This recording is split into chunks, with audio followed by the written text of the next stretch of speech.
YouTube. I am back. I can promise you guys I'm gonna drop some videos weekly, and I'm keeping to that promise. Today, I have a special treat for you guys. Today, we are reacting to one of my favorite content creators in the space. It's the Coach Greg Adam, and he's the most funny guy, the funniest guy I know in this space, this mental spirit space. He gives great commentary, great advice, both with dating, money, marriages. You have to watch his videos on marriages. Those things changed my life. I can never see marriage the same way after I listen to the coach. But without any further ado, before we can even start this, I need you guys to do me a huge favor, please. As you guys are, look at your phones or your computers. Please hit the like button, subscribe, help me get this channel up. I'm trying to get to 100. I'm trying to get 100 subs by the end of the month. And it's a small goal. It's my little goal. If you can please like, subscribe, I would greatly appreciate it. Now, without any further ado, let's continue with this reaction to the death of the strong and independent woman. Let's go. We're going to have a eulogy of the strong and independent strong woman. Guys, it is official. Let's go ahead and put the song on. It is official. Ladies and gentlemen, the strong and independent woman has died. I didn't think it would happen on my watch, in my time, in my prime time, but I knew it would be coming down the pike. So we gather here this day to go ahead and officially bury, as of yesterday. And we'll thank Joe Biden for this one. Joe Biden has buried the strong and independent woman, and I'm going to tell you how. But let's go down through a deep dive in history. The strong and independent was created out of the Civil Rights Acts, the earliest feminist movement. It told these women that they could be strong and on their own. They didn't need no man. They didn't need no support. They can have it all. They can bring home the bacon and fry it up in the pan. Told them these boots made for walking. And they'll walk all over you. They said, do not objectify me. Hold on, I got to turn the music down. Hey, organ player, turn the music down just a little bit. I'm cooking. Turn it down just a little bit. Turn it down. Yes, thank you very much. Thank you very much. You were playing a little loud. Thank you very much. And so you told everybody not to objectify yourself, that we're more than a woman, that you had degrees, more degrees than a thermometer. You said, stop. Coach be having bars, though. He be having hella bars. Looking at me and leering at me. Only to find out that now they selling peace leave like crazy. They out on Instagram shaking the booty, shaking what they mama gave them. They're objectifying themselves. Women are touching and kissing all over each other. Women are showing their buttocks and filming their other female friends' buttocks. And now they're professional objectifiers of themselves. Indeed. But we've heard all of the victimhood. We had the Anita Hill trial, the Chrissy Blasey Ford trial, in which they dragged men for taking advantage of their better years, only to play the victim later on and not have a full memory of what exactly happened. No dates, no times, messed up dates and charts. Yeah, those Me Too allegations were crazy, like especially the one with Brett Kavanaugh. She literally said 30 years ago with the wrong time, the wrong date. The friends couldn't corroborate the dates or the time. If he didn't have his calendar thing that he had back then, I followed the case. I was very, very engaged in that case. So if he didn't have his calendar thing, which was taking notes of all his days as a teenager, he would have been screwed. And to me, what guy has a calendar or a memo pad that they're keeping track of what they're doing on a regular day? That was an insane case. We've had affirmative action. We've had double quotas in which black women have been able to rise to middle management and leave the black man behind doing his blue collar work if he ain't in jail or dead or hooked on child support.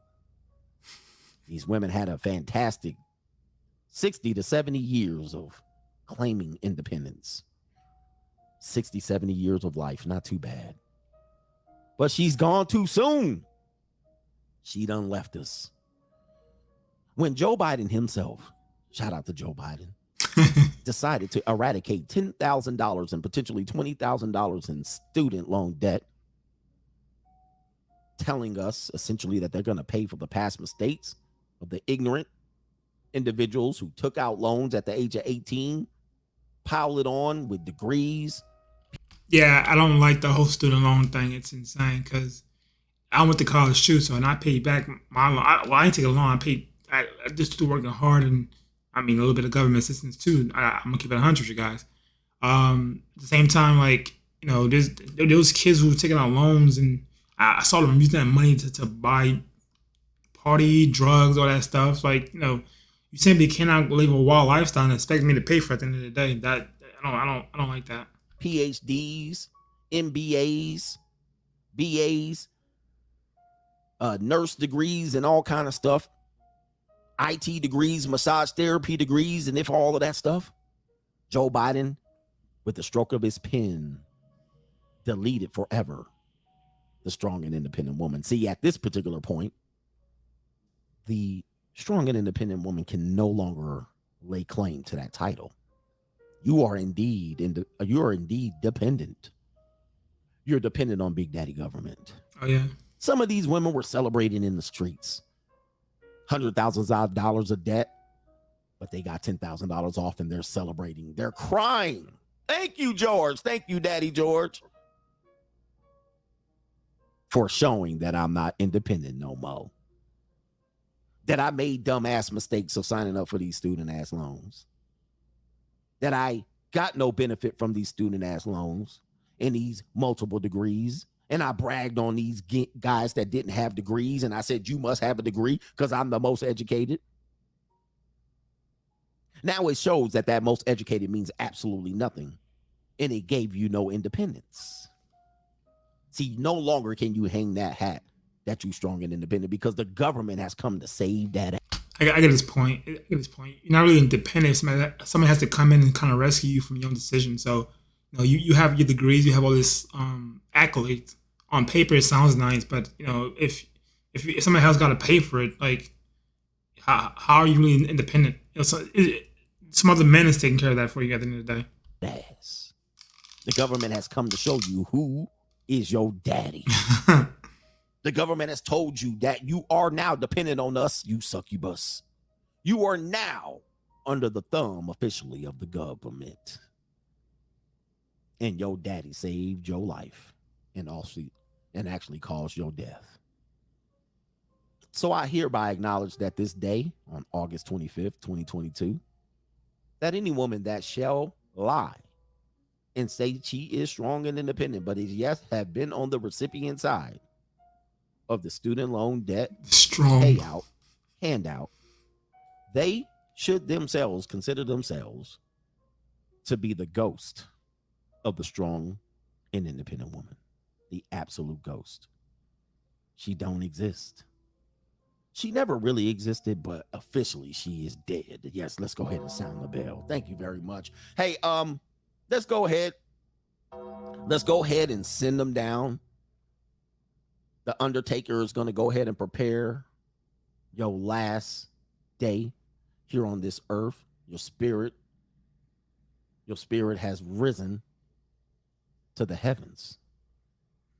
Let all of us say amen. Amen. Yeah, thank you very much. Amen. Bless the strong and independent woman. She gave it a good shot.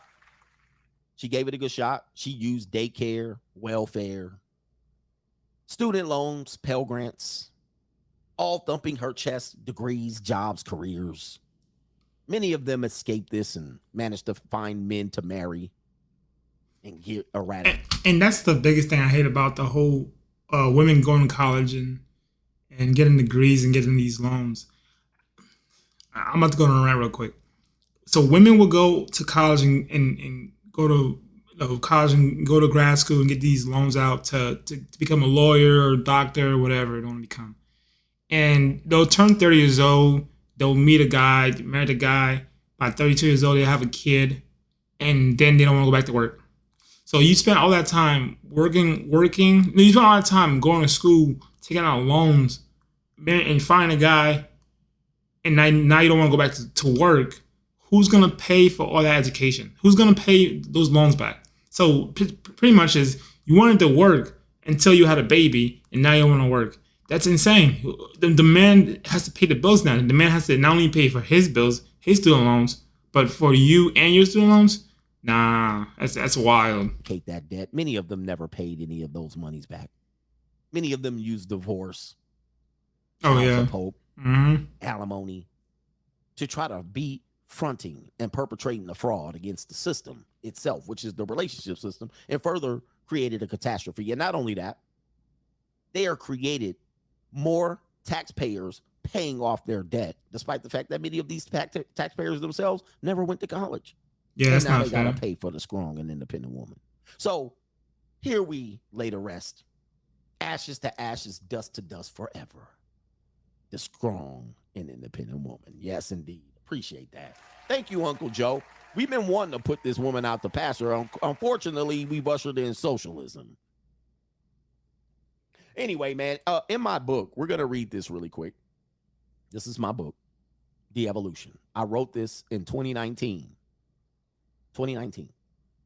Published January 2020. If I'm not mistaken, it might have been a year earlier. I'm not sure. I get my time. You know, it's been crazy. Right here, chapter 12. Take a look at what that says. The debt demons. The debt demons. I already said that these people are going to be a problem on the system of, they're going to expose the loopholes of feminism.